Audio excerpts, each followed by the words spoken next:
الشوط التاني انتهى والماتش انتهى وعلى غير التوقعات. معلش يعني انا خسرت في الحكايه دي، ان امريكا هي اللي تعبت مش ويلز.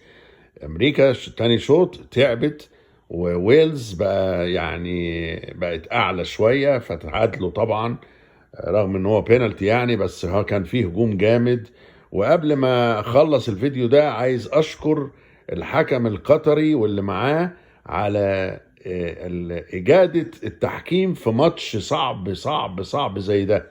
يعني تقريبا في 5 انذارات تقريبا، وكان ممكن يبقى في طرد، وكل شوية في اعتراضات عليه، ورغم كده هو مبتسم ومتماسك وأكل الجو. يعني الحكم ده صحيح يشرف قطر يعني. دي حاجة. والحاجة التانية انه امريكا لسه خطر على بقية الفرق، وويلز خطر برضو. الاتنين دول ممكن هم اللي يتأهلوا من المجموعة